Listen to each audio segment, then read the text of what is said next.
Pradosham. So இந்த பிரதோஷத்துக்கு ஒரு மிகப்பெரிய பின்னணி வரலாறு இருக்குங்க. இதில் 2 விதமான விஷயங்கள் இருக்கு. ஸோ அது என்ன ஏதுன்னு வாங்க வழக்கம் போல வீடியோக்குள்ள போய் பார்ப்போம்.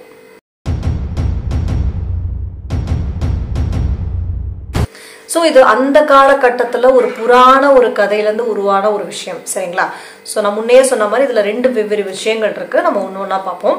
ஸோ அப்போ அந்த டைம்ல இந்திரதேவன் அவர்கள் போர்ல நல்ல ஒரு மிகப்பெரிய வெற்றி கிடைச்சு அவருடைய அந்த ஒயிட் எலிஃபென்ட் ஐராவதம் சொல்லுவாங்க இல்லையா, வெள்ளை யானையில கம்பீரமா சந்தோஷமா வந்துகிட்டு இருக்காராம். ஸோ அந்த வழியில துர்வாச முனிவர், கோபத்துக்கே எடுத்துக்காட்டான ஒருத்தர் இல்லையா, துர்வாச முனிவர் அன்னைக்குன்னு பார்த்து மிகவும் சாந்தியா அமைதியா லக்ஷ்மி மாதா அவங்களுக்கு பூஜை பண்ணிட்டு அந்த மலர் மாலையை எடுத்துட்டு வராராம். லைக் 2 பேரும் நேர்கோட்டில் பார்க்குறாங்க. இந்திரதேவன் அவர்களை பார்த்தோன்னு துர்வாச முனிவர் அந்த மலர் மாலையை அவருக்கு மரியாதை செய்கிற மாதிரி கொடுக்குறாரு. நம்ம இந்திரதேவன் தெரியும் இல்லையா, கொஞ்சம் அந்த ஹெட் வெயிட்னு சொல்லுவாங்கல்ல, தலைகணம் பிடிச்சவர். ஸோ என்ன பண்ணியிருக்காரு, அலட்சியமா அந்த மாலையை வாங்கி தன்னுடைய வாகனமான அந்த ஐராவதத்தை தலை மேல வச்சிருக்காரு. ஐராவதம் அது ஒரு டிவைன் கிரியேச்சர்னாலுமே அதுக்கான ஒரு சில சில்மிஷ வேலைகள்லாம் செய்யும் இல்லைங்களா. அது என்ன பண்ணிருக்குது, தன்னோட தும்பி கையால அந்த மலர் மாலையை எடுத்து காலில் போட்டு மிதிச்சிருக்கு.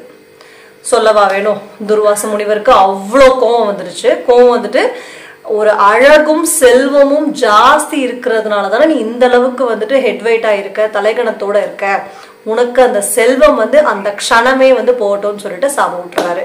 ஸோ இவர் சொன்ன அந்த நிமிஷமே லக்ஷ்மி அவர்கள் நம்மளுடைய இந்திரதேவன் அவர்களிடமிருந்து விட்டு மறைஞ்சு போய் திருப்பார்கடல் அடியில போய் மறைஞ்சு போயிடுறாங்க. ஸோ நம்ம இந்திரதேவனும் தவற மனப்பூர்வமா உணர்றாரு. உணர்ந்துட்டு துர்வாச முனிவர்கிட்ட சாரி கேட்கிறாங்க. இந்த மாதிரி தெரியாம பண்ணிட்டேன், இது ஒரு அகந்தையில பண்ணிட்டேன் அப்படின்னு சொல்லி சாரி கேட்கும் பொழுது அதுக்கான ஒரு சொல்யூஷன், ஒரு விடயம் துர்வாச முனிவர் சொல்றாரு.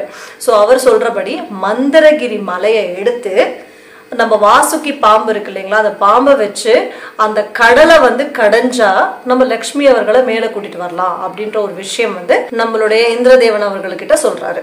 ஸோ அவரும் என்ன பண்றாங்க, அசுரர்களையும் தேவர்களையும் திரட்டி 2 பேரும் ஒவ்வொரு சைடா இருந்து மந்திரகிரி மலையை ஒரு மத்தா வச்சு அந்த வாசுகி பாம்பை வச்சு அந்த திருப்பார்கடலை கடைய ஆரம்பிக்கிறாங்க. ஒரு ஸ்டேஜ்ல என்ன ஆயிடுதுன்னா, அந்த கடலானது ரொம்ப ஆக்ரோஷமா அதோடைய தன்மையை வெளிப்படும் பொழுது அந்த மந்திரகிரி மலை கொஞ்சம் கொஞ்சமா தண்ணிக்குள்ள மூழ்க ஆரம்பிக்குது. அப்படி மூழ்கும் பொழுது அதை தடுக்கிறதுக்கு தான் நம்ம மகாவிஷ்ணு அவதாரத்துல ஒரு முக்கியமான அவதாரம் கூர்ம அவதாரம், தட் இஸ் தட்டாயி சொல்வோம் இல்லையா, அந்த அவதாரம் எடுத்து தண்ணிக்குள்ள போய் அந்த மந்திரகிரி மலையை தாங்குறாரு. சரிங்களா? ஸோ ஒரு ப்ராப்ளம் சால்வ் ஆகுது. அடுத்து அதே மாதிரி கடையிறாங்க. கடையும் பொழுது அசம்பாவிதமா அந்த மலையிலேருந்து ஆழக்கால விஷம் வெளிப்படுது. சரிங்களா? அந்த ஆழக்கால விஷம் கொஞ்சம் கொஞ்சமா வெளிப்படும் போது என்ன பண்றதுன்னு திகைச்சு போய் எல்லாரும் சேர்ந்து நம்ம சிவன் அவர்கள் கிட்ட போய் மன்றாடி கேட்கிறாங்க. இந்த மாதிரி இதுக்கு ஒரு சொல்யூஷன் கொடுங்கன்னு சொல்லி கேட்கும் பொழுது சிவன் அவர்கள் இந்த உலக நன்மையை கருதி என்ன பண்றாரு, அந்த விஷத்தை எடுத்து குடிக்கிறாரு. அப்படி குடிக்கும் பொழுது அது உள்ள போயிட்டே இருக்கு. கழுத்துக்கிட்ட போகும்போது பார்வதி அவர்கள் பயந்து போயிடுறாங்க. ஏன்னா ஒரு விஷம், ஆழக்கால விஷம் நம்ம சுவாமியுடைய உடம்புக்குள்ள போனா அது இந்த உலக நன்மைக்கு கேடு அப்படின்றதுக்காக அப்படியே சிவனுடைய கழுத்தை மென்மையா பிடிக்கிறாங்க. ஸோ அந்த விஷமானது அவங்க கழுத்துலயே தங்கிடுது. ஸோ அதனாலதான் அவருக்கு நீலகண்டன் அப்படின்ற பேரும் இருக்கு. சரிங்களா? ஸோ அப்படியே அந்த விஷம் அங்க தங்கிடுது.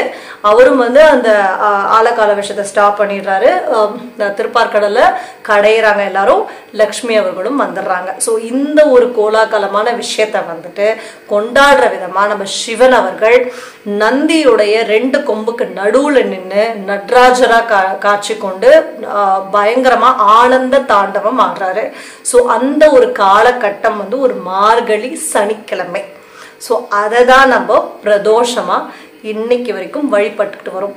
அதுவும் சனி பிரதோஷம் ரொம்பவே ஸ்பெஷலுக்கு. அதுக்கான காரணமும் இதுதான்.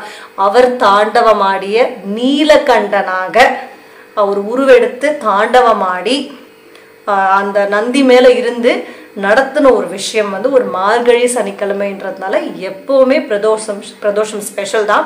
அதுலேயும் சனி பிரதோஷம் ரொம்பவே ஸ்பெஷல். ஸோ இதுதான் வந்து பிரதோஷத்தின் ஒரு வரலாறு. இதில் நான் சொன்ன மாதிரி 2 விஷயம் இல்லையா, லைக் தசாவதாரத்தில் வர கூர்ம அவதாரத்தின் ஒரு பேஸ் ஸ்டோரியும் இதில் வந்துருச்சு. ஸோ இதுதான் இந்த 2 விஷயத்துக்கான ஒரு மூலக்கரு ஒரு மூலக்கதை. சரிங்களா? சரிங்க, இப்போ உங்கள் எல்லாருக்கிட்டையும் ஒரு கேள்வி. யார் இந்த சிவன்? சிவனுடைய பின்னணி என்ன? சிவனுடைய வரலாறு என்ன? இதை பற்றியான ஒரு வீடியோ வந்து நான் பதிவு பண்ணணும்னா கண்டிப்பாக கமெண்ட் பாக்ஸில் சொல்லுங்கள். டெஃபினட்டாக கூடிய விரைவில் வரப்போகிற வீடியோஸில் ஒரு வீடியோவாக இதை பதிவு பண்ணுறேன். சரிங்களா? ஸோ வழக்கமாக நான் சொல்கிறதா வீடியோட எண்டுக்கு வந்துட்டோம். Welcome to my channel name is தேடலே தேடி திஸ் குவெஸ்ட் சர்ச். இந்த மாதிரி தேடல்கள், நல்ல தேடல்கள் உலகத்தில் எக்கச்சக்கமாக இருக்காங்க. ஸோ உங்களுக்காக நான் தேடுறேன். உங்கள் ஆதரவும் சப்போர்ட்டும் நம்ம சேனலுக்கு எப்போவுமே தேவை. ஸோ இப்படிப்பட்ட நல்ல வீடியோவில் நெக்ஸ்ட் நம்ம சந்திப்போம். அதுவரை நன்றி, வணக்கம். தேடலே தேடி.